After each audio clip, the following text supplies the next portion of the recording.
메리 크리스마스. 오늘 기쁜 성탄을 맞이해서 우리 주님께 감사와 기쁨으로 예배하도록 하겠습니다. 우리 성탄 감사 예배 기쁘다 구주 오셨네 찬양 드리며 함께 아버지께 영광 드리도록 하겠습니다. 함께 찬양 드립니다.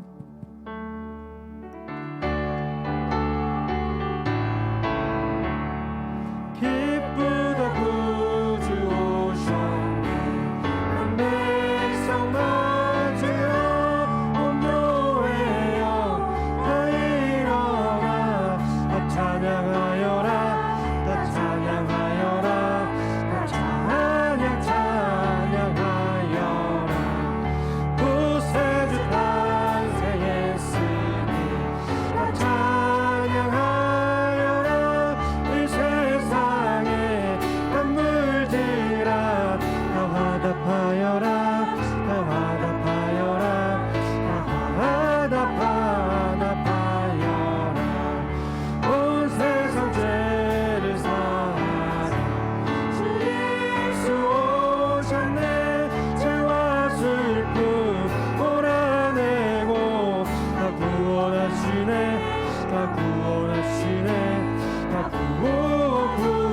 구원하시네 은혜와 진리 되신 주 주관하시니 한국 백성 구주 앞에 다 경배하여라 다 경배하여라 다 경배하여라.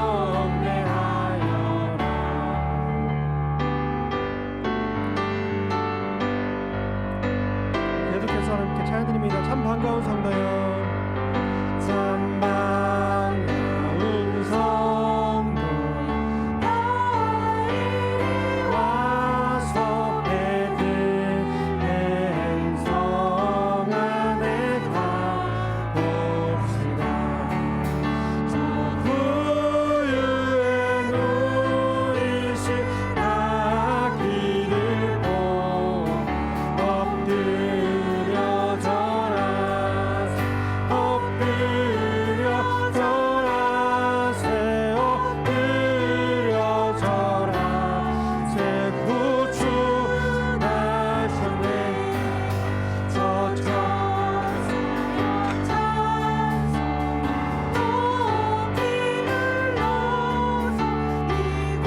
광야한 천지에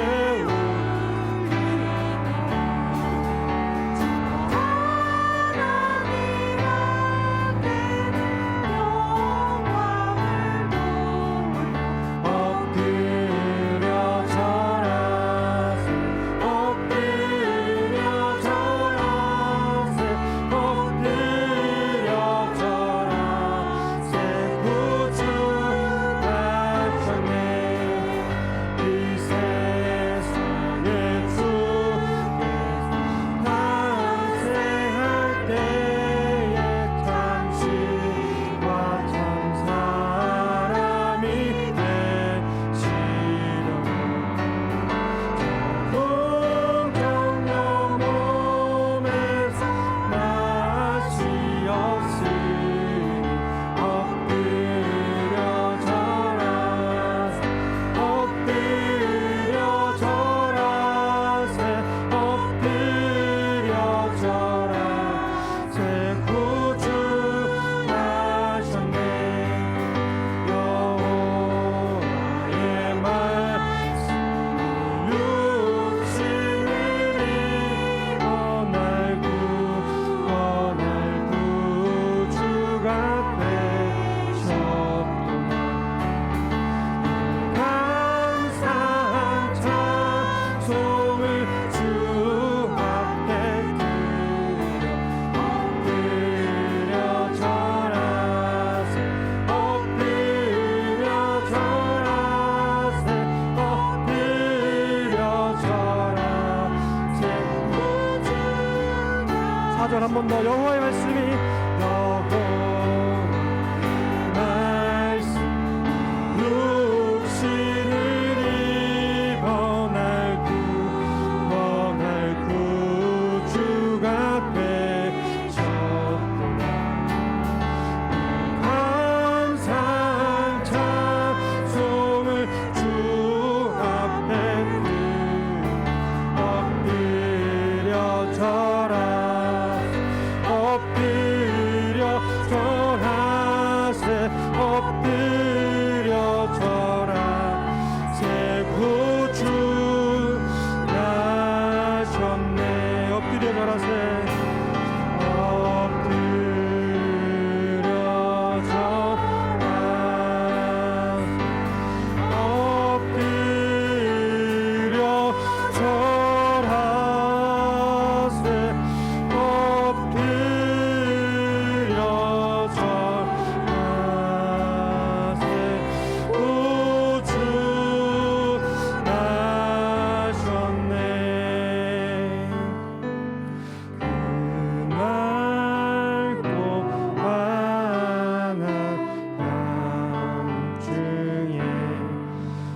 옛 선지 사절 옛 선지에여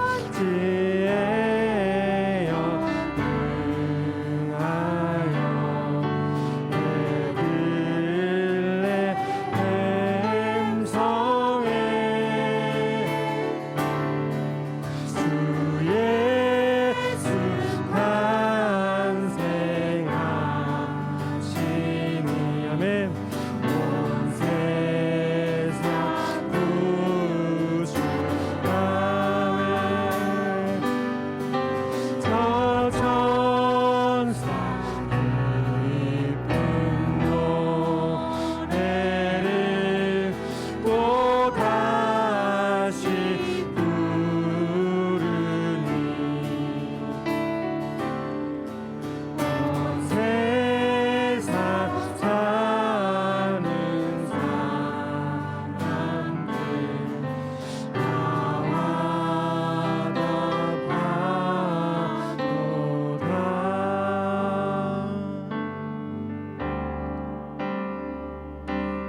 표현 못해도 표현하리라.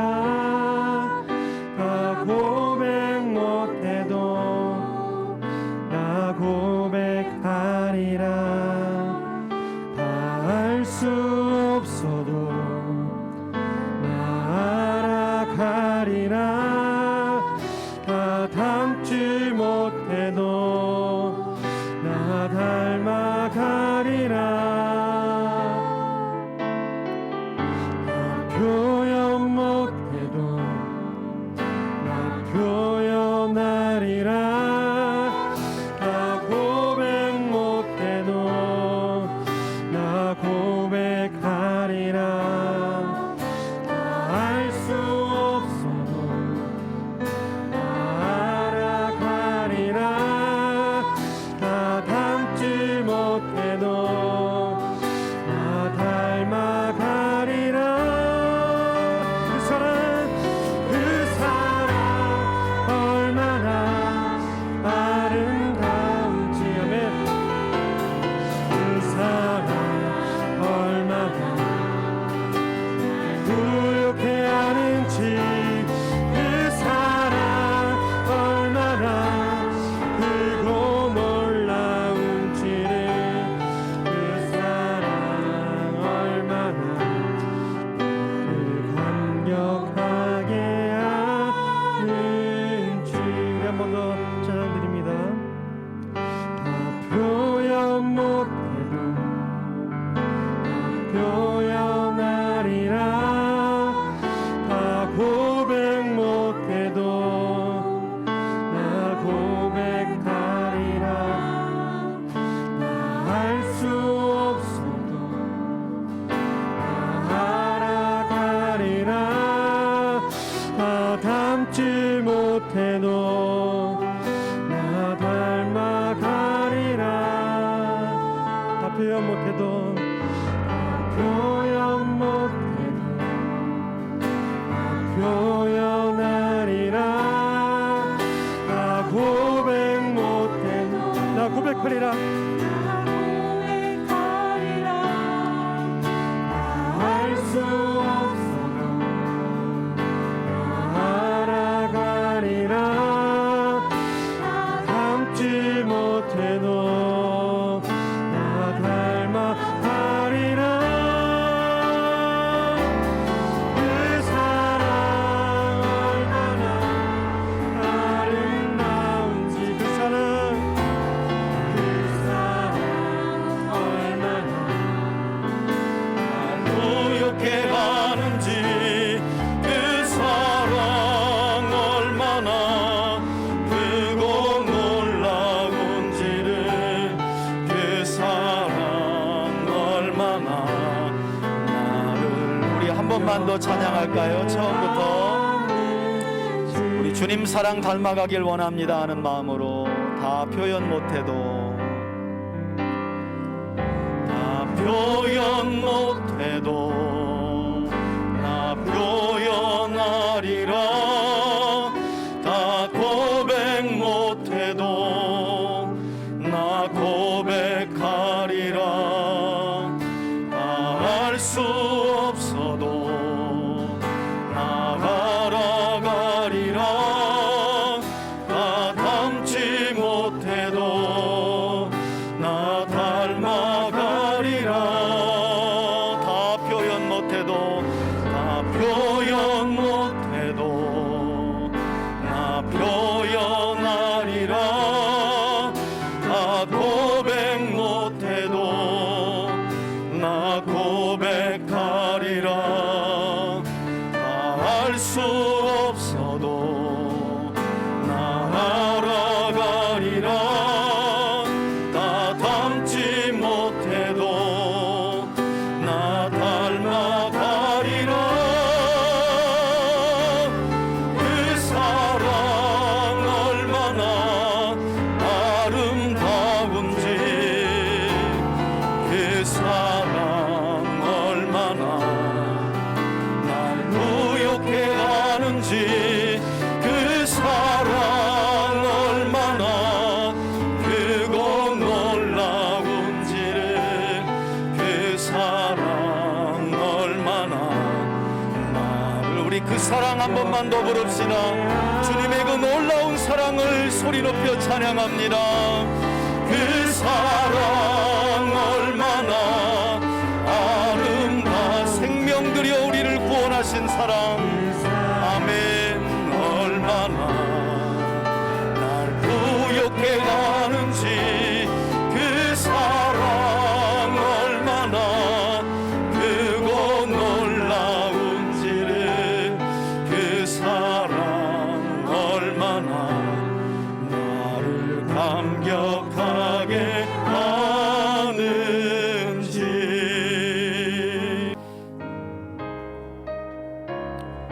그 어린 주 예수, 그 어린 주 예수 늘 자리 없어.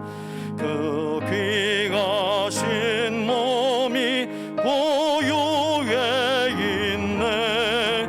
저 하늘 별들이 반짝이는데, 그 어린 주 예수 골 위에 자네.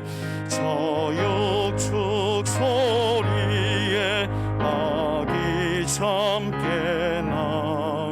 그 순하신 예수 오시지 않네.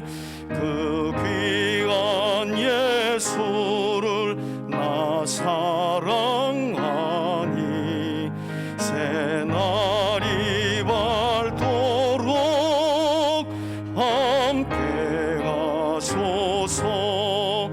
주 예수 내 곁에 가까이 계셔.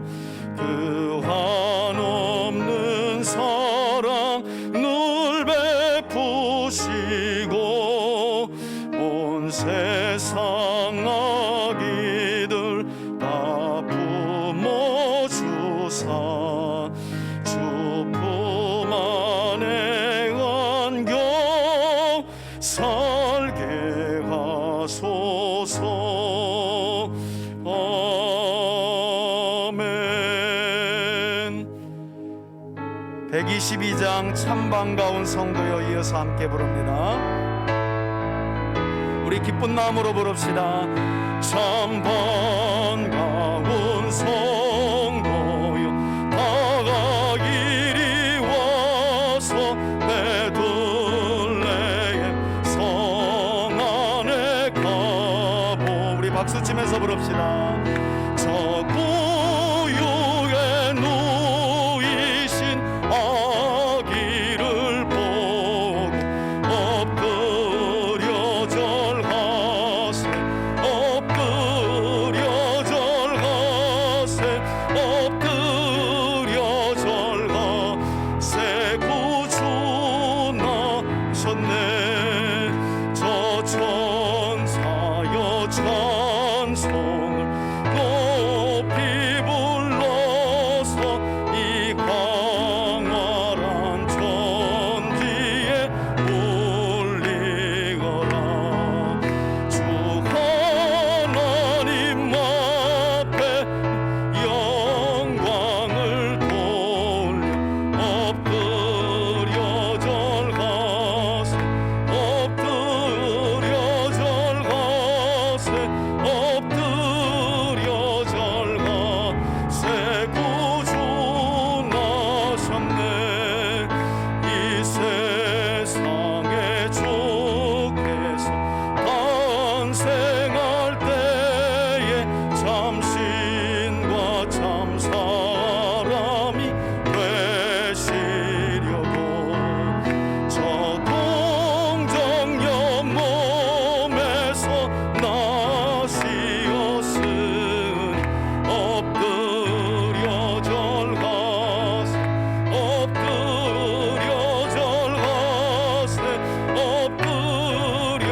지극히 높은 곳에서는 하나님께 영광이요 땅에서는 하나님이 기뻐하신 사람들 중에 평화로다. 아멘.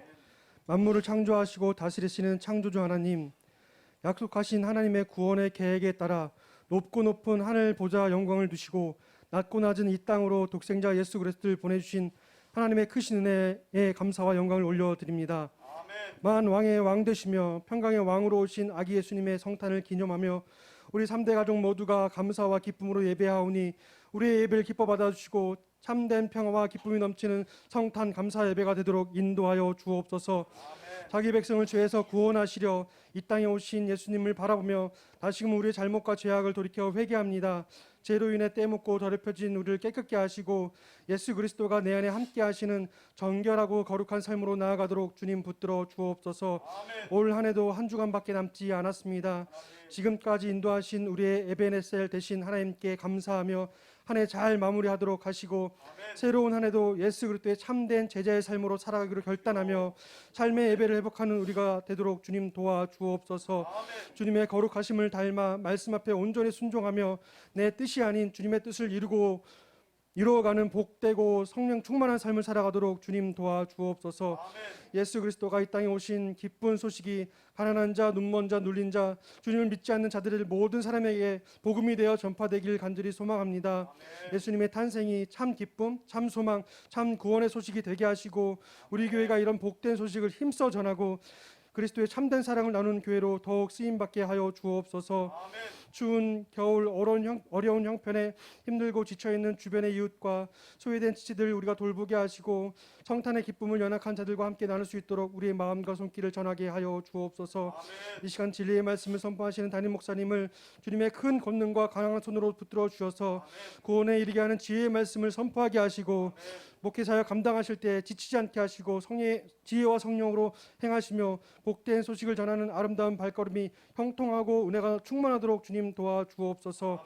오늘 선포되어지는 진리의 말씀을 우리가 착하고 선한 마음으로 받기를 원합니다. 말씀으로 은혜와 진리가 충만하게 하시고 우리 안에 역사된 생명의 말씀이 우리의 인생을 비추는 참 빛이 되게 하여 주옵소서.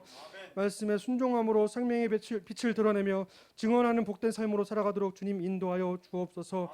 예배를 위해 보이지 않는 손길로 헌신하신 성도님들을 기억하여 주셔서 그 신복으로 함께하여 주시고 더 큰 기쁨과 감사로 주님을 위해 헌신하게 하여 주옵소서. 그 어떤 선물보다 값지고 귀한 예수 그리스도의 성탄을 감사하며 우리들의 찬양받기 합당하신 예수 그리스도의 이름으로 기도합니다. 예, 오늘 우리에게 주시는 하나님의 말씀은 우리 성탄절 절기를 맞아서 함께 좀 살펴보기를 원합니다.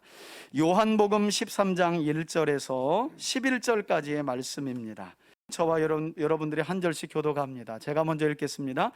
6월절 전에 예수께서 자기가 세상을 떠나 아버지께로 돌아가실 때가 이룬 줄 아시고 세상에 있는 자기 사람들을 사랑하시되 끝까지 사랑하시니라. 마귀가 벌써 시몬의 아들 가룟 유다의 마음에 예수를 팔려는 생각을 넣었더라. 저녁 먹는 중 예수는 아버지께서 모든 것을 자기 손에 맡기신 것과 또 자기가 하나님께로부터 오셨다가 하나님께로 돌아가실 것을 아시고 저녁 잡수시던 자리에서 일어나 겉옷을 벗고 수건을 가져다가 허리에 두르시고 이에 대야에 물을 떠서 제자들의 발을 씻기시고 그 두르신 수건으로 닦기를 시작하여 시몬 베드로에게 이르시니 베드로가 이르되 주여 주께서 내 발을 씻으시나이까. 7절입니다. 예수께서 대답하여 이르시되 내가 하는 것을 내가 지금은 알지 못하나 이후에는 알리라. 베드로가 이르되 내 발을 절대로 씻지 못하시리이다. 예수께서 대답하시되 내가 너를 씻어주지 아니하면 내가 나와 상관이 없느니라. 시몬 베드로가 이르되 주여 내 발뿐 아니라 손과 머리도 씻어 주옵소서. 예수께서 이르시되 이미 목욕한 자는 발밖에 씻을 필요가 없느니라. 온 몸이 깨끗하니라. 너희가 깨끗하나 다는 아니니라 하시니. 11절 다 같이 읽고 마칩니다. 이는 자기를 팔 자가 누구인지 아심이라. 그러므로 다는 깨끗하지 아니하다 하시니라. 아멘. 오늘은 교회력으로 이 땅에 구세주로 오신 하나님의 아들 예수 그리스도의 탄생을 기념하는 성탄절입니다.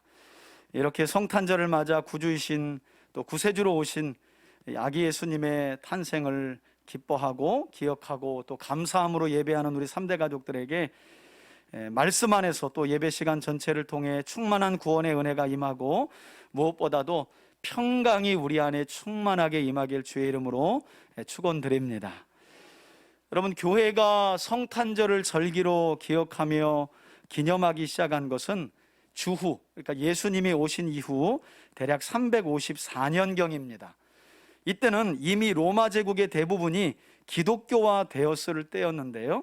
그럼에도 불구하고 여전히 민간에서는 제가 수요일 날 이미 설교드린 바인데 성탄절의 유래 그리고 그 의미에 대해서, 그리고 왜 산타클로스가 등장하고 왜 그는 빨간 옷을 입고 양말에 선물을 놓고 다니는지까지 제가 아주 친절하게 설명해 놨으니까 지난 수요일 설교를 오늘 돌아가셔서 저녁에 들으시면 아주 기본 상식적으로 또 아주 중요한 의미도 여러분들이 아실 수가 있습니다. 그래서 제가 지난 수요일 날 이미 설교를 했지만 로마가 세상을 정복하고 또 그런 로마는 기독교화 되었을 그때에 안타깝게도 여전히 민간에서는 미트라교라고 하는 태양신을 섬기는 종교가 흥행했고 그 종교에 빠진 사람들이 태양신을 숭배하던 이 축제일이 있었는데 그 축제가 동짓날인 12월 25일에 풍속처럼 민간에 행해지고 있었다는 거예요.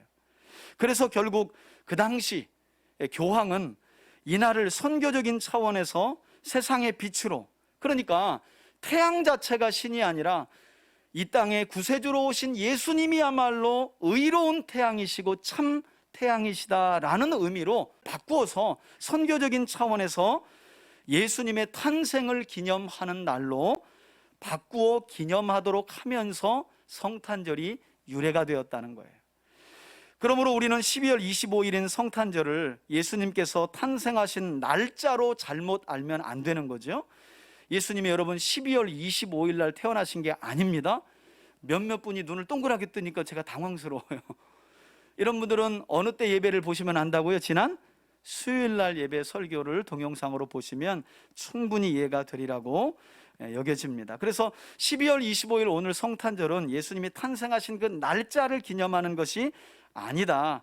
또 어떤 분들은 그래요. 그러다 보니까 이 날짜를 중요하게 여기다 보니까 다른 날보다 이 성탄절이 특별한 날이라는 오해를 가지고 있기도 하다는 거예요. 그렇지 않다는 거죠. 그래서 우리는 오히려 성탄절의 본질적인 의미라고 할 수 있는 성자 하나님이신 구세주 예수 그리스도께서 인간의 몸을 입고 성육신하신 이유와 목적을 더욱 깊이 묵상하며 감사해야 하는 절기로 성탄절을 보내야 할 줄 믿습니다. 그게 본질적인 성탄의 의미죠. 오늘날은 성탄절의 주인공이 예수님도 아니고 산타클로스고, 이제 산타클로스도 아니라 다 우리 자녀들이 돼버렸어요. 우리 자녀들이 선물 받고 선물 안 줘요. 그렇게 하고 그냥 끝내버리는 거예요. 성탄절의 진정한 주인은 누구시라고요? 예수님이시죠. 우리의 구세주로 성육신하여 이 땅에 오신 예수 그리스도가 성탄절의 주인공인 줄 믿습니다. 여러분, 하나님의 아들 예수 그리스도께서 성육신하셔서 이 땅에 오신 이유와 목적은 너무나 명확합니다. 예수님의 12제자 중에 하나였던 세리 마태, 그러니까 신약 성경의 가장 앞에 나와 있는 마태복음을 기록한 세리 마태는 예수님이 성육신하여 이 땅에 오신 이유와 목적을 마태복음에서 아주 명확하게 밝히고 있는데요. 오늘 본문을 살펴보기에 앞서 우린 그 본문을 먼저 좀 함께 읽어보길 원합니다. 마태복음 1장 18절로 23절까지의 말씀인데요. 앞에 보시고 천천히 함께 한번 예수님이 성육신하여 이 땅으로 오신 이유와 목적입니다. 함께 읽겠습니다. 시작. 예수 그리스도의 나심은 이러하니라. 그의 어머니 마리아가 요셉과 약혼하고 동거하기 전에 성령으로 잉태된 것이 나타났더니 그의 남편 요셉은 의로운 사람이라 그를 드러내지 아니하고 가만히 끊고자 하여 이 일을 생각할 때에 주의 사자가 현몽하여 이르되 다윗의 자손 요셉아 내 아내 마리아 데려오기를 무서워하지 말라. 그에게 잉태된 자는 성령으로 된 것이라. 아들을 낳으리니 이름을 예수라 하라. 이는 그가 자기 백성을 그들의 죄에서 구원할 자이심이라 하니라. 22절입니다. 이 모든 일이 된 것은 주께서 선지자로 하신 말씀을 이루려 하심이니 이르시되, 23절 마지막입니다. 보라, 처녀가 잉태하여 아들을 낳을 것이요 그의 이름은 임마누엘이라 하리라 하셨으니 이를 번역한즉 하나님이 우리와 함께 계시다 함이라. 아멘. 아멘. 여러분, 이처럼 하나님의 아들이신 예수 그리스도께서 이 땅에 인간의 몸으로 오신 이유와 목적은 하나님 아버지께서 택하신 자기 백성을, 곧 이 자리에 있는 우리들이죠, 저와 여러분들, 자기 백성을 죄에서 구원하여 하나님의 자녀로 삼고 자녀 삼은 그들과 영원히 함께하고 계심을 보여주시기 위해 예수님은 예수라는 이름 외에 또 다른 별명인 임마누엘로 이 땅에 오셨다는 겁니다. 여러분, 오늘 우리가 함께 살펴볼 요한복음 13장의 말씀은 이처럼 임마누엘로, 예수로, 구세주로 성육신하신 예수님께서 구약에 기록된 하나님의 약속들을 공생의 3년간 그대로 다 성취하신 후에 이제 마지막으로 있게 될 유월절, 이 유월절에 어떤 일이 있게 돼요? 구약의 유월절 하면 출애굽 사건을 기억하는, 하나님의 구원을 기억하는 절기인데, 놀랍게도 예수님은 이 유월절 어린 양으로 십자가에서 몸 찢기시고 피 흘려 죽으시죠. 그래서 이 유월절에 있게 될 십자가 사건을 바로 코앞에 둔 시점에 있었던 예수님의 행적에 관한 말씀이 오늘 저와 여러분들이 함께 살펴볼 요한복음 13장의 말씀입니다. 그러니까 오늘 본문의 말씀은 예수 그리스도께서 십자가에서 죽으시기 전 마지막으로 제자들에게 가르쳤던, 그런 점에서 제자들에게는, 한번 따라할까요? 예수님의 마지막 수업. 예, 맞아요. 예수님이 제자들과 3년 동안 공생애를 함께 하시면서 동고동록 하셨는데, 이제 유월절 어린 양으로 예수님이 십자가에서 못 박혀 죽으시기 바로 직전에 제자들을 불러다 놓고 마지막 수업을 진행하신 내용이 바로 오늘 요한복음 13장의 본문입니다.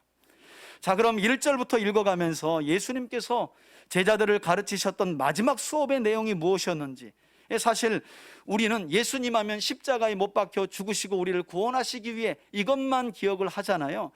그 십자가 사랑이 예수님의 삶을 통해 결정적으로 드러난 일이 있다는 거예요. 그게 오늘 본문입니다. 자, 1절입니다. 유월절 전에, 여러분, 율법에 명시된 유월절이라는 절기는 지난 구약 시대에 이집트에서 430년 동안 노예 생활하던 이스라엘 백성들이 하나님께서 보내신 지도자 모세의 지시를 따라서 어린 양의 피를 문설주와 임방에 발라 죽음의 재앙을 넘긴 후 이집트에서 탈출하던 날을 기념하는 절기로부터 구약의 유월절은 시작되었습니다. 그 절기를 누구도 지키고 있다는 거예요. 예수님과 제자들도 신약시대까지 지키고 있었다는 거예요. 그러나 요한복음을 기록한 사도 요한은 출애굽 당시 이집트에서 구원받은 자들을 위해 유월절에 실제로 양의 피가 흘려졌다면, 이제는 영원한 죄와 사망으로부터 모든 죄인들을 구원하기 위해 흠없는 어린 양이신 예수 그리스도의 피가 유월절 십자가에서 흘려질 것을 이와 같이 미리 암시하면서 예수님의 십자가 죽음 전을 유월절이었다라고 우리에게 가르쳐주고 있다는 거예요. 사실은 유월절뿐만 아니라 우리가 구약의 절기를, 제가 성경을 지난 화요일도 수원에 가서 가르치고 왔는데, 시간이 하루였기 때문에 아침부터 저녁까지 모세오경만 그냥 입이 그냥 따발총을 달고 그냥 다다다다다 해서 가르치고 왔어요. 그랬더니 이제 성경 좀 읽으신 분들은 눈에 들어오고 귀에 읽혀지니까 너무 감사하다고, 그래서 다음번을 또 약속하고 왔는데요. 여러분, 구약을 배워가면서 특별히 절기를 배워가면 예수님의 행적, 공생의 행적과 구약의 절기는 또 일치합니다. 예수님께서는 모형과 그림자처럼 이루어졌던 율법 안에 기록된 구약의 모든 절기를 다 완성하시죠. 부활도 그렇죠. 구약에 초실절이 있는 것처럼 예수 그리스도는 부활의 첫 열매가 되셔서 구약에서 유대인들이 지켰던 초실절이라는 절기를 완성하셨죠. 이제 구약의 절기의 마지막 유월절, 예수님은 그 유월절을 이제 그분의 공생애를 통해 완성하시는 거죠. 그래서 사도 요한은 예수님의 십자가 사건을 이야기할 때 그때가 유월절 코앞이었다. 왜? 구약의 유월절은 이스라엘 백성들의 구원을 상징하는 아주 중요한 절기인데, 다시 말해서 예수님이 유월절날 돌아가신다는 건 누구의 구원과 상관이 있다는 거예요? 우리의 구원과 상관이 있다는 것을 암시하며 유월절이라는 단어를 사용하고 있다는 거예요. 자, 이 유월절에 계속해서 봅니다. 예수께서 자기가 세상을 떠나 누구에게로 가신다고요? 예, 하나님 아버지께로 돌아가실 때가 이른 줄 아시고 그래요. 여러분, 예수님께서 성부 하나님께로 돌아가신다는 말은 거꾸로 생각해 보면 예수님은 누구로부터 보냄을 받으신 분이라는 거예요. 그렇죠. 하나님이 보내셨다는 하나님께로 돌아가시겠다는 말씀은 하나님이 예수님을 보내셨다는 거예요. 이단락에서도 사도 요한은 예수님이 메시아라는 사실을 은근히 성경을 읽는 이들에게 가르쳐주고 있는 거예요. 아버지께로 가실 분이야말로 아버지께로 보냄받은 메시아가 아니냐, 구원자가 아니냐, 이런 이야기를 지금 우리에게 해주고 있는 거죠. 사도 요한은 지금 유월절 십자가 사건을 앞두고 계신 예수님이야말로 그런 면에서 메시아고 그리스도라는 사실을 우리에게 명확하게 밝히고 있는 것입니다. 그런데 하나님께서 구세주로 보내신 만왕의 왕이신 만주의 주이신 예수님께서 이렇게 십자가 사건을 통한 죽음을 코앞에 둔 상황 속에서도 제자들을 어떻게 하셨다고 성경이 말씀해요? 성경에 보니까 세상에 있는 자기 사람들을 사랑하시되 어떻게 사랑하셨다고요? 끝까지. 여러분, 이것이 하나님의 아들로 이 땅에 오신 예수님의 사명이셨던 것이고요, 이 사명을 감당하기 위해 주님은 이 땅의 모든 죄인들을 대신하여 십자가의 길을 묵묵히 걸어가신 줄 믿습니다. 우린 그냥 예수님 하면 무조건 십자가만 생각하는데, 그 십자가의 사랑이야말로 하나님의 형상을 따라 지으시고 택하여 구원하신 우리를 끝까지 사랑하신다는 놀라운 증거이고 확증인 줄 믿습니다. 그 이야기를 로마서에 보면 사도 바울이 하고 있죠. 로마서 5장 8절에 그리스도의 죽음이야말로 우리 죄인들을 향하신 하나님의 사랑의 확증이다라는 표현을 사도 바울이 로마교회 성도들에게 하고 있습니다. 저는 그런 점에서 하나님의 이 끝없는, 그리스도를 통한 이 끝없는 사랑, 끝이 없는 이 사랑이 오늘 성탄절을 맞이하여 주님을 예배하고 주님을 믿고 살아가는 여러분들에게도 동일하게 부어지고 있다는 사실을 의심하지 않고 믿고 확신하는 저와 여러분들이 되시기를 주의 이름으로 축원해 드립니다. 문제는 이제 이후 2절을 보니까 이렇게 주님은 코앞에 유월절을 앞두고 자기 생명을 들여 자기 사람들을 끝까지 사랑하려 하셨으나 그 주님을 따르는 제자들, 그 가운데 누가 있었다고 말해요? 2절을 보니까 이 끝없는 주님의 사랑에도 불구하고 12제자 중에 한 사람, 가룟 유다의 마음은 어땠느냐? 2절입니다. 마귀가 벌써 시몬의 아들 가룟 유다의 마음에 예수를 팔려는 생각을 넣었더라고 성경은 말씀해요. 왜냐하면 한 장 앞선 요한복음 12장을 보니까 가룟 유다의 마음은, 여러분 13장이 유월절 앞이고요, 12장은 유월절 엿새 전이라고 말해요. 그러면 구세주로 오신 예수님이 십자가에 못 박힐 날이 한 주 남은 거예요. 가룟 유다는 12제자 중에 가장 똑똑한 사람이었습니다. 그래서 재정을 담당했던 사람이었어요. 그런데 안타깝게도 가룟 유다와 죄인들을 구원하시기 위해 오신 예수님이 3년 동안 공생애를 함께 했지만, 한 장 앞선 요한복음 12장에 보니까 예수님의 제자 중에 들어갔던 가룟 유다의 마음은 어디를 향해 있었느냐? 충격적이게도 가룟 유다의 마음은 예수님과 주님의 눈과 마음이 향했던 가난한 자들을 향해 있었던 것이 아니라 돈에 있었다. 성경은 이렇게 말해요. 돈에 있었다. 가룟 유다의 마음이 돈에 빼앗겨 있었다는 거예요. 그래서 신약 성경의 절반을 기록했던 사도 바울과 같은 경우에는 이제 바울이 죽고 나면 모든 교회들을 이끌어야 할 젊지만 믿음으로 낳은 아들 디모데에게 디모데전서 6장 10절 말씀에 어떤 권면을 하고 있느냐, 우리 앞에 보고 한번 읽어볼까요? 함께 읽습니다. 시작. 돈을 사랑함이 일만하게 뿌리가 되나니 이것을 탐하는 자들은 미혹을 받아 믿음에서 떠나 많은 근심으로 자기를 찔렀도다. 아멘. 안타깝지요?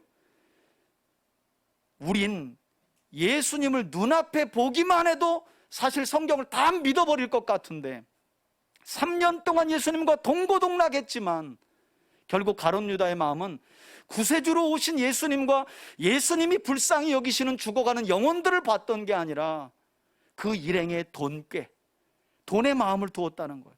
그래서 결국 가룟 유다가 예수님을 어떻게 해요? 은 30에 팔아버리죠. 여러분, 그러나 우리 예수님은 이러한 가룟 유다의 배신을 미리 아시고도 어떻게 행동을 하시느냐? 마지막 만찬의 자리인 유월절 식사의 자리에서, 그 내용이 3절이거든요. 오늘 본문 3절. 3절을 한번 보시겠어요?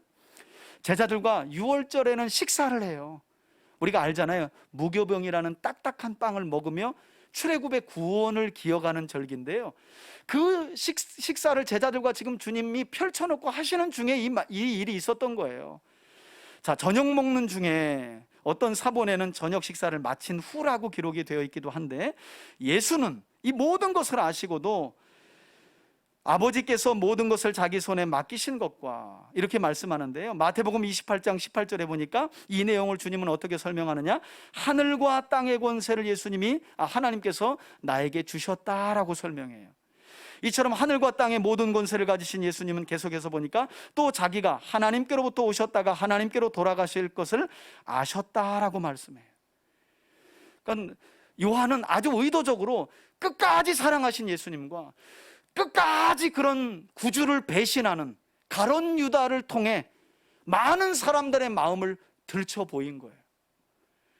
주님은 그 죄인들을 위해 십자가를 코앞에 두는 그 상황임에도 불구하고 주님과 3년 공생했던 제자는 어떻게 하면 저 예수를 통해 내가 한몫 잡아볼까? 이걸 아주 1, 2절에서 대조시키고 있는 거예요. 여러분, 가만히 한번 생각해 보세요. 늘 제가 드리는 말씀이지만 오늘날 교회 안에 사실 이런 마음 안 갖는 사람들이 얼마나 될까 하는 의심마저 들어요.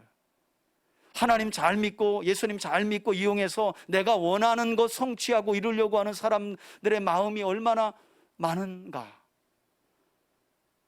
사실 요한이 그런 사람들의 마음을 들추기 위해서 끝까지 사랑하신 예수님과 그 끝자락에서까지 돈 때문에 예수님을 팔려고 했던 가룟 유다의 모습을 비교하고 있는 거죠. 우리의 모습을 거울처럼 돌아보라고.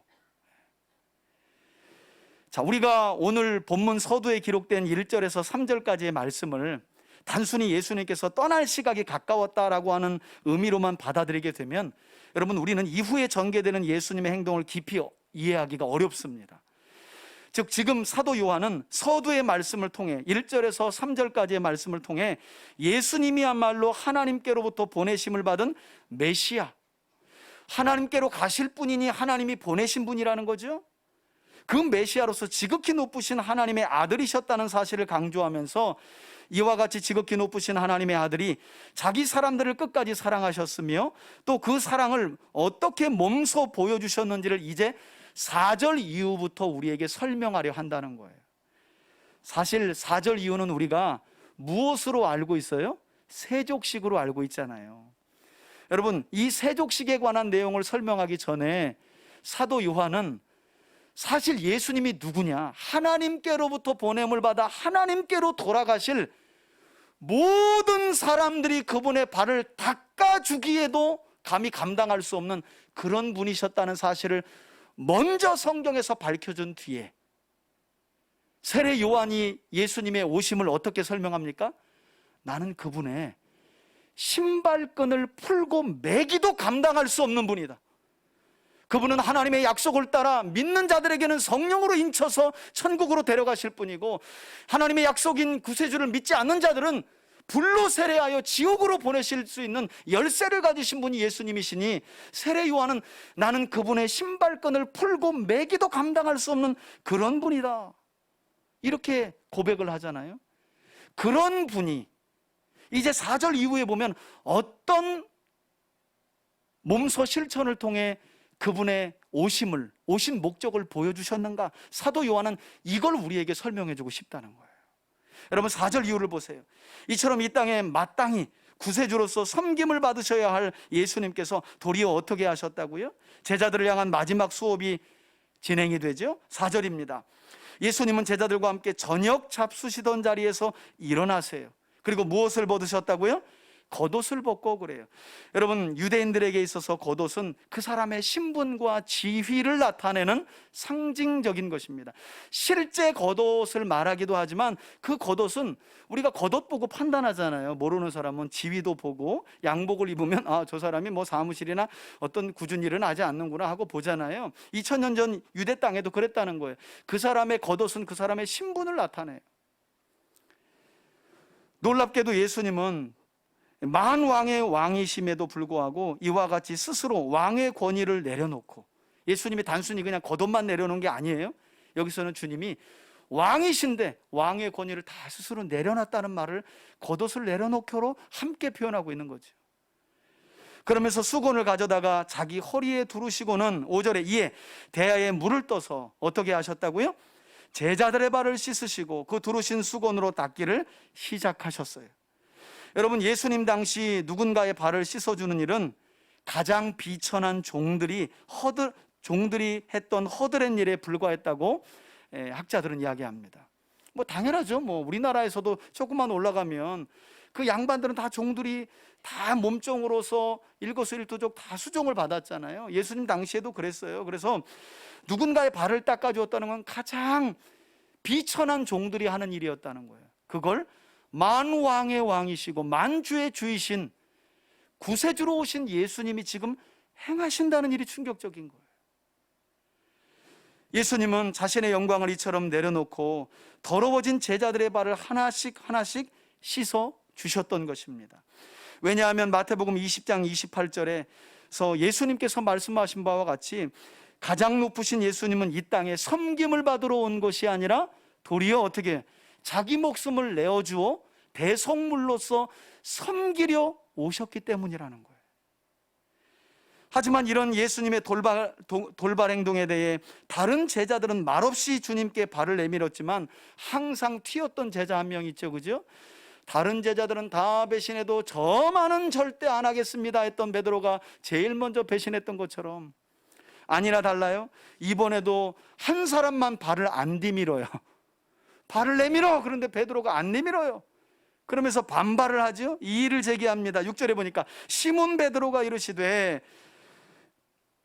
베드로에게 이르시되 베드로가 이르되 이르시니 베드로가 이르되, 그러니까 다 발을 내미는데 베드로만 안 내미니까 베드로에게 말씀하신 거예요. 그랬더니 베드로가 뭐라 그래? 주여, 주께서 내 발을 어떻게 씻으십니까? 여러분, 제가 말씀드렸죠. 예수님 당시 일반적인 상식으로는 스승일 뿐만 아니라 지금 베드로는 예수님을 누구로 믿고 있어요? 메시아, 구세주로 믿고 있는데 아이고 당신이 왕이신데 어떻게 우리의 이 더러운 발을 씻으신답니까? 우린 그런 왕을 받아들이지를 못하는 거예요. 어떻게 그럴 수 있습니까? 그거는 제가 용납을 못합니다 하면서 상상할 수 없는 일입니다 하고 이의를 제기하면서 반발하죠. 여러분, 이렇게 베드로는 예수님의 행동이 단순히 제자들의 더러운 발을 씻어주기 위한 것이 아니라 그보다 더 심오한 뜻인 영적인 뜻이 그 제자들의 발을 닦는 그 행위에 담겨져 있다는 사실을 아직까지는 몰랐던 거예요. 그냥 보기에 문화적인 충격이죠. 예수님이 어이구 어떻게 스승이 제자들의 발을 닦고 가장 천한 종들이나 손님이 오면 그 집에서 손님의 발을 닦는데 어이구 예수님이 스승이고 구세주이시고 메시아이신데 어떻게 우리 발을 닦습니까? 하고 문화적인 충격이 그냥 어안이 벙벙하면서 안 된다고 손사래를 치고 있는 거예요. 그리고 이렇게 반발하는 베드로에게 예수님께서 7절에 이렇게 말씀하시죠. 예수께서 대답하여 이르시되 내가 하는 것을 내가 지금은 알지 못하나 이후에는 알리라. 다시 말해 예수님은 베드로가 지금 당장은 제자들의 발을 씻으신 예수님의 행동 안에 담겨진 이 심오한 진리와 영적인 의미를 모르지만 때가 되면 알게 될 것이라고 말씀하신 거예요. 여러분, 여기서 우리는 우리 스스로에게 질문을 할 수 있어야 합니다. 무슨 질문인가 하면 보세요. 지금 베드로는 어제 예수님과 함께한 사람이 아니에요.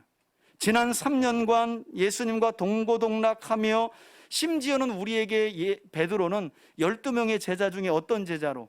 보통은 우리가 수제자로 부르잖아요. 수제자였던 베드로였지만 3년 동안 예수님과 동고동락한 상황을 보내고도 베드로는 예수님의 행동과 예수님이 하신 말씀을 다 이해하지 못하고 있다는 거예요. 하물며 우리야. 그죠? 그래서 내가 성경 좀 안다, 내가 좀 읽어서 뭐 성경을 다 안다, 이것만큼 교만한 게 없어요. 제가 성경 강좌하고 많은 내용을, 저도 목사가 된 이후에 성경을 눈을 뜨고 지난 10년간 죽어라 연구했지만 얼마나 많은 눈물을 흘렸는지 몰라요. 내가 이것을 20대 알았더라면, 내가 이렇게 믿음 안 했을 텐데, 내가 이 하나님을, 이 예수님을 20대에 내가 알았더라면, 좀 더 젊은 나이에 알았더라면 안 그랬을 텐데 하고 가슴을 쳤어요. 왜냐하면 제가 성경을 열어서 보니까 카더라 통신이 너무 많은 거예요. 제 신앙에. 이거 뭐 해봤더니 이렇게 카더라, 이 카더라, 저 카더라. 성경을 안 열고 믿었으니까, 그나마 목사가 됐으니까 성경 좀 열어봤지. 지금도 성경 강좌하러 여기저기 다니면요, 울어요, 울어. 목사님, 왜 내가 이 성경을 몰랐죠? 분명히 제가 10수년 동안 신앙생활 했는데 제가 왜 이걸 몰랐을까요? 하는 분들이 계셔요. 왜? 카더라 통신을 가지고 신앙생활을 하니까 그래요. 여러분, 베레아 교인들을 기억하시잖아요. 사도 바울의 설교를 듣고 집으로 돌아가서 성경을 열어 사도 바울의 설교가 맞게 설교되었는지를 상고했던 사람들이 베레아 교인들이었습니다. 사실 우리가 돌아가고 나면 성경 덮고 그냥 TV 보고 하루 쉬면서 지나잖아요. 최소한 저녁이나 내일 아침에 되어서는 오늘 주일 본문을 생각해 보셔야 합니다. 그래야 한 2, 3일 생각이 나요. 제일 충격적인 건 월요일 날 만난 성도에게, 집사님 어제 무슨 설교? 그러면 이렇게. 근데 한 주간 우리가 어떻게 하나님의 약속을 붙들고 믿음을 가지고 살아간다는 건 어려운 거예요. 어려운 거예요. 여러분, 이처럼 예수님에 관한 이 오해들이 베드로도 가지고 있었다면 우리에게는 없는가? 얼마든지 있을 수 있다는 거죠. 문제는 이런 오해들이 때때로 우리의 신앙을 병들게 하고 자라지 못하게 할 때가 있다는 거예요. 사실 베드로는 여러 번 사고 쳤잖아요. 예수님께서 세 번째로 나 이제 예루살렘 올라가게 되면 유대 장로들에게 붙들려서 십자가에서 몸 찢기고 피 흘려 죽게 될 거야. 그러나 난 3일 만에 반드시 살아날 거야. 이랬더니 예수님 멱살 잡고 어디 가냐고. 우리가 당신 죽는 꼴 보러 배도 부모도 다 버리고 따른 줄 아냐고. 안 된다는 거예요. 그때 예수님이 베드로에게 하신 말씀이 뭐였어요? 사탄아, 뒤로 물러가라 그러셨어요. 베드로도 그랬다니까요. 여러분, 신앙의 겸손은 그런 것 같아요. 내가 지금까지 알아온 하나님이 다다라고 생각하면 그 사람은요, 이미 영적으로 죽어 있는 사람이에요. 저는 여러분들이 내년 새해에도 말씀을 통해 새롭게 부어주실 하나님의 은혜를 기대하는 여러분들이 되시길 주의 이름으로 축원해 드립니다. 제자들도 3년간 공생애를 가졌지만 예수님의 말씀과 행적에 대해 오해했다면 우린 사실 죽을 때까지 노력해도 오해할 수 있는 연약한 사람들 아니겠어요? 그러니 배울 마음이 있어야죠. 들을 귀를 가지고 있어야 하는 거예요. 열어놓으면 하나님이 알게 하신다는 거예요. 자, 그래도 여전히 베드로는 깨닫지 못하고 이어지는 8절을 보니까 주님께 발을 내어드리질 않아요. 거절하는 거예요. 안 된다는 거예요. 지금 뭔 짓 하느냐는 거예요. 예수님 보고. 그래도 마태복음 16장보다 나아요. 거기는 멱살을 잡았다는 거 아니에요. 어이씨, 이렇게 이러면서 예수님, 내가 이 꼴 보려고 주님 따른 줄 아냐고, 한 자리 내놓으라고 막 이런 마음으로. 그 예수님이 누구신지, 예수님이 뭐하러 오셨는지 잘 모른 거예요. 그래서 지금도 예수님이 하려고 하는 행동을 이해 못하고 발을 안 내밀어요. 8절 보세요. 베드로가 이르되 내 발을 절대로, 그냥 거절했더니 주님이 자꾸 내놓으라 그러니까 이제 절대로 안 된다고 강조라는 거예요. 절대로 난 못 내밉니다. 씻지 못하시리다. 그랬더니 예수께서 대답하시되 내가 너를 씻어주지 아니하면, 예수님이 좀 아주 강한 어조로 말씀하시죠. 너와 나와는 이제 상관이 없다. 이 말은요, 너하고 나와의 관계는 이제 끝이야, 이렇게 말씀하신 거예요. 여기서 이제 헷갈리죠. 아니, 발 씻는 게 뭐라고 또 손절을 하셔, 예수님이. 여러분, 이 세족식은요, 단순히 그냥 제자들의 발을 씻는 행위가 아니기 때문에 그래요. 이처럼 예수님은 제자들의 더러운 발을 씻어주셨던 자신의 행동이 장차 예수님께서 십자가 위에서 죽으심으로 그분이 흘리실 보배로운 피로 그들의 죄를 정결하게 해주실 것을 상징적으로 세족식을 통해 보여주신 것이기 때문이에요. 즉 예수님은 자신이 십자가에서 흘리실 보혈의 피로 깨끗게 하심을 받지 않는 자는 구세주이신 예수님, 하나님이신 그분과 아무런 상관이 없으니 제발 베드로야 말길 좀 알아먹고 발 좀 내밀어다오. 내가 지금 그냥 더러운 네 발 닦는 거 아니라니까 내가 목욕탕에 쇄신사로 왔냐? 지금 내가 네 발을 닦고 제자들의 발을 닦으려고 하는 행위는 더러운 발 씻는 그냥 그런 차원이 아니라는 거예요. 곧 이어 6월절에 있게 될 내가 십자가에서 흘릴 피로 너희의 죄를 깨끗하게 씻을 것에 대한 예표적인 행위로 상징적으로 보여주고 있으니 발 내밀어라. 주님은 이렇게 말씀하고 계시다는 거예요. 그때서야 조금 알아들었어요. 여기서 알아들었으면 베드로가 예수님이 십자가에서 돌아가실 때 안 도망가지. 그나마 또 금방 단순하니까요. 뭔지는 몰라도요. 아, 그런 거예요? 그러면서 구절을 보세요. 뭐라고 베드로가 행동을 변경합니까? 시몬 베드로가 이래요. 주여. 그러면 발뿐 아니라 어떻게 해요? 하여튼 참 이분은 참 단순한 분이세요. 예. 물론 그 단순함이 성령이 임하고 나서는요 엄청난 믿음으로 승화됩니다. 예. 오순절에 사도 베드로가 성령 받고 설교하는 거 보세요. 얼마나 담대한 믿음의 사람으로 변화되는지 몰라요. 붙들렸을 때에도 옥에 갇히자 내가 사람의 말을 따라 순종하는 게 낫냐 하나님의 말씀을 따라 순종해 놨냐, 나는 죽어도 그렇게는 못한다. 아주 이렇게까지 변화되지만 아직까지는 아니에요. 아직까지는 마치 연약한 우리 모습을 보는 것 같아요. 그래요?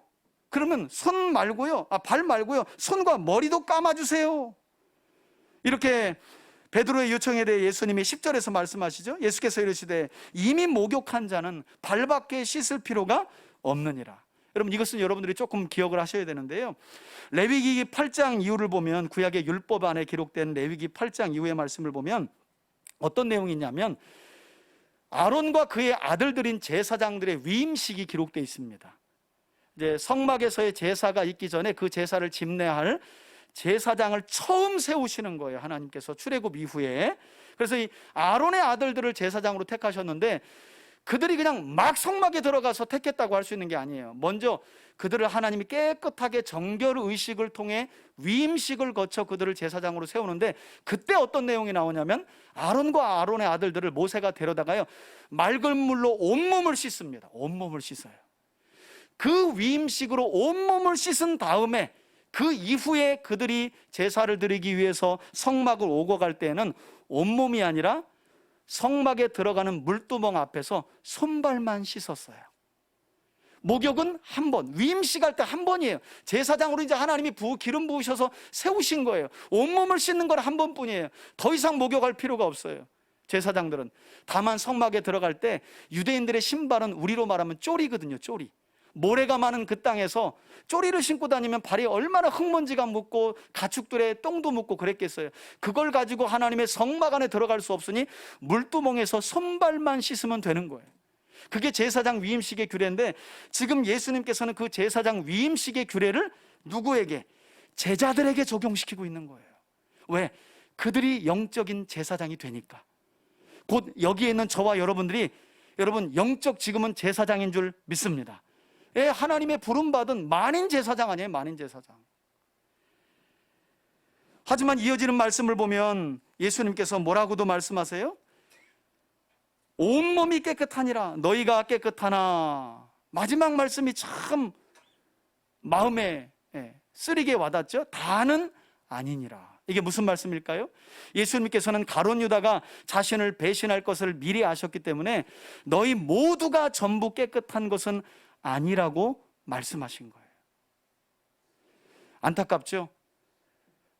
왕이신 하나님을, 왕이신 예수님을 믿는 왕 같은 제사장들로 사도들인 제자들을 부르셨는데, 그래서 주님이 십자가의 보혈로 그들 모두를 깨끗게 하실 것인데 단 한 사람만, 가룟 유다만 예수님이 끝까지 사랑하시던 그 자리까지 돈의 마음이 빼앗겨가지고 그 예수를 팔아버리잖아요.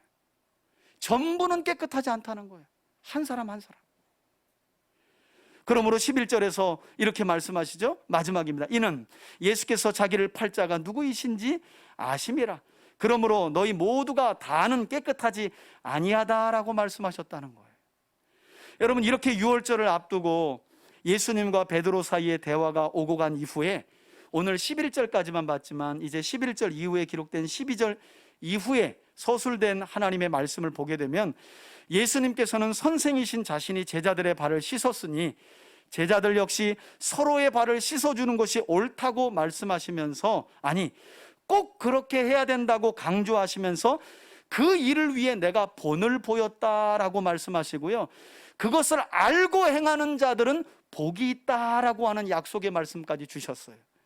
그러니까 예수님이 이 제자들의 발을 씻으신, 결국 이 세족식이라는 마지막 수업을 통해 예수님은 십자가의 대속으로 자기 백성들을 그들의 죄에서 깨끗게 하실 것과, 그처럼 대속의 은혜로 죄사함을 받은 하나님의 사람들은 서로가 서로의 발을 씻어주는, 이게 자꾸 발 씻어주라는 의미가 아니라요, 서로의 필요를 따라 섬겨주라는 의미예요. 서로의 필요를 따라 섬겨주라는 의미.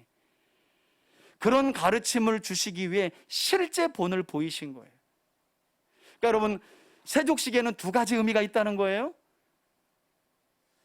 물로써 제자들의 발을 씻기신 이 행위는 곧 이어 유월절에 있게 될 예수님이 흘리실 피로써 그들의 죄를 깨끗게 하실 십자가 사건의 예표와도 같은 행사였고요. 세족식은 또 하나는 너희들이 그와 같이 나 예수의 십자가 사랑을 기억한다면 다른 사람들의 발을 뭐 하라는 거예요? 씻어주라는, 그 일을 위해 주님이 마지막 수업으로 세족식을 진행하신 거예요. 이건 모르고 아무리 발 닦아봐야 의미 없습니다. 교회들이 종종 행사할 때 이 세족식 하잖아요. 이걸 알고 행해야 되는 거예요. 누군가의 발을 씻어준다는 건 주님처럼 내가 저 사람을 사랑하되 끝까지 사랑하겠다는 고백입니다. 그냥 단순한 행사가 아니에요. 거기 십자가 사랑이 녹아져 있는 세족식이 돼야 되는 거예요. 그냥 일련의 퍼포먼스가 되면 안 된다는 거예요. 그 안에 그 의미가 담겨져 있는 거예요. 이제 한 주 남으셨는데요, 한번 돌아가셔서 누가 됐든지 감동되시면, 그게 배우자가 됐든지 자녀가 됐든지 데려다 놓고 한번 이 사랑을 고백하면서, 내가 너의 발을 닦아주는 이유는 주님이 더러운 내 죄를 그분의 피로 씻어주셨기 때문인데, 내가 주님의 그 사랑으로 당신을 끝까지 사랑하겠소 하는 마음으로, 그것이 자녀가 됐든 배우자가 됐든 한번 씻어줘 보세요. 예. 그러면 내년은 해같이 빛나는 해가 될 줄 믿습니다. 예. 그것 좀 하라고, 그거 본을 보이러 왔다고 하고 이걸 알고 행하는 자가 복이 있다는 거예요. 여러분, 예수님의 이 가르침이 예수님의 죽으심으로 끝났을까요? 성경은 놀랍게도 그렇게 얘기하지 않아요. 이후에 기록된 말씀을 보면 신약 성경의 절반을 기록했던 사도 바울은 제자들을 향한 예수님의 이 마지막 수업 내용을 마음에 새기고요, 실제로 사도 바울의 삶을 통해 다른 이의 발을 씻어주는 삶으로 살아가게 되고요, 그렇게 살아간 사도 바울은 마지막 죽기 전에 자신의 사역을 위임했던 디모데에게 디모데전서 5장 10절에 어떤 목회적인 가르침을, 이 말씀을 기억하며 전수했느냐, 우리 한번 앞에 보시고 읽어봅시다. 디모데전서 5장 10절입니다. 함께 읽습니다. 시작. 선한 행실의 증거가 있어 혹은 자녀를 양육하며 혹은 나그네를 대접하며, 이거는 구원받은 성도들이 살아가야 할 삶을 가르치는 내용이에요. 바울이 디모데에게 혹은, 시작, 혹은 성도들의 발을 씻으며, 이렇게 얘기해요. 더 읽어볼까요? 혹은 환난당한 자들을 구제하며 혹은 모든 선한 일을 행한 자라야 할 것이라. 이렇게 예수 그리스도의 피로 죄 씻음 받고 정결하게 되어 하나님의 자녀가 된 사람은 구원받은 이후에 이와 같은 선행을 해야 하며 살아가야 되는데, 그 중에 하나가 뭐예요? 성도들의 발을 씻어주시는 거예요. 또 그러니까 발대봐, 자꾸 발대봐 그러면 민망하니까 발대라는 말이 아니라 그 사람의 필요가 무엇인지를 잘 보고, 내가 그 사람을 사랑하되 끝까지 나를 사랑하신 주님의 사랑으로 사랑하겠다는 마음으로 작은 필요를 채워주는 거예요. 작은 교회일수록 힘든 게 뭐냐 하면 전부 다 발을 내밀어요. 누구도 목사 곁에서 목사님, 저도 그 사랑 받았으니 제가 목사님과 함께 옆에서 이제 그분의 필요를 채워주고 그분의 발을 씻어주는 삶을 살고 싶어요 라고 나서야 되는데, 전부 다 10년 된 사람도 발레 밀고 20년 된 사람도 또 발레 밀고, 장로님이 돼도 발레 밀고 권사님이 돼도 발레 밀고, 그러니 이 교회가 건강하게 자랄 수가 있나요? 오늘 세족식을 통해 주님이 보여주신 가르침이 바로 그거라는 거예요. 여러분, 복음서 안에 기록된 예수님의 공생의 행적들을 보면 약속된 구세주로 오신 예수님은 여러 가지 행적을 남기십니다. 병자들의 병을 고쳐주셨고요, 귀신 들린 자의 귀신을 쫓아주기도 하셨고요, 물로 포도주를 만들기도 하셨고, 때때로는 자연의 질서를 거스려서 바다 위를 걷기도 하셨고, 말씀 한마디로 거센 풍랑을 잠잠하게도 하셨고, 심지어는 죽은 나사로를 살리는 기적도 베푸셨어요. 하지만 구세주로 이 땅에 오신 예수님의 마지막 행적은, 특히나 요한복음을 연구한 학자들은 요한복음 1장에서 12장까지는 표적장이라고 불러요. 예수님이 엄청난 이적과 표적과 기적을 많이 행하셨다는 거예요. 그러나 13장 이후로는 고별사라는 타이틀을 답니다. 왜? 곧 있으면 6월절에 예수님은 돌아가시기 때문에. 그런데 놀랍게도 그 고별사를 남기는 마지막 수업이 뭐였다는 거예요? 제자들의 더러운 발을 씻기심으로 이제 그리스도께서 모든 죄인의 더러운 죄를 그분의 보혈로 씻기실 것을 가르쳐 주셨고, 그 씻기심을 통해 하나님의 자녀가 되어 끝까지 사랑받는 자들은 예수님처럼 누군가의 필요를 채워주라고, 그 더러움을 씻어주라고, 예수님은 이와 같이 제자들에게 마지막 수업으로 세족식이라는 수업을 본을 보이며 진행하셨던 거예요. 저는 그런 점에서 우리 3대 가족들이 고난의 십자가를 지시기 위해 이 땅에 오셔서 고난의 종으로 살아가신 예수 그리스도를 기억하고, 그 십자가의 대속을 통해 이 자리에 있는 우리가 죄 사함을 받아 정결하게 되었다는 사실을 확신하길 바라고요. 마지막으로 예수님께서 우리를 사랑하시되 끝까지 사랑하신다는 사실도 마음에 새기면서 시작되는 한 주와 남은 삶은 다른 이의 발을 씻어주는, 곧 다른 이의 필요를 따라 섬기는 삶을 살아가며 예수님께서 약속하신 복을 누리고, 마지막 20절에 보니까 놀라운 말씀으로 이 단락이 끝나는데요, 뭐라고 하냐면, 이렇게 내가 보낸 자를 영접하는 자는, 그러니까 다시 말해 내가 보낸 자의 발을 닦아주는 자는 나 곧 예수를 영접하는 자요, 나 곧 예수를 영접하는 자는 예수를 보내신 누구를 영접하는 거라고요? 하나님을. 할렐루야. 하나님을 영접하는 거예요. 여러분, 아무것도 아닌 이 발 닦는 일이 하나님을 영접하는 일이 된다고 예수님은 세족식의 결론을 내고 있어요. 작은 필요를 보고 내가 할 수 있는 것을 나누어서 눈물이면 눈물을 닦아주고, 부족하면 그 부족함을 채워주는 것으로 우린 우리 곁에 와 계신 예수님을 영접함으로 그 예수님을 보내신 하나님을 영접하는 삶을 매일의 삶 속에 살 수 있다는 거예요. 할렐루야. 저는 이런 복된 삶을 우리 3대 가족들이 올 한 해 남은 한 주와 새로운 한 해, 아니 남은 인생 동안 살아감으로 하나님이 주시는 은혜와 복으로 충만하길 예수님의 이름으로 축원해 드립니다. 아멘. 이제는 우리 주 예수 그리스도의 은혜와 하나님 아버지의 사랑과 성령의 교통하심이, 그리스도의 거룩한 피로 속죄함을 받아 하나님의 자녀가 된 우리를 확인하고, 하나님의 자녀된 우리의 삶이 어떤 삶을 살아야 하는지, 곧 다른 이의 필요를 채워주는, 더러운 발을 씻어주는 하나님의 자녀된 삶을 살아가야 함을 깨닫고 결단하며 나아가는, 그래서 예수님을 영접하고 하나님을 영접하는 복된 삶을 소망하는 우리 교우들 머리머리 위에 이제로부터 영원토록 함께 계실지어다. 아멘.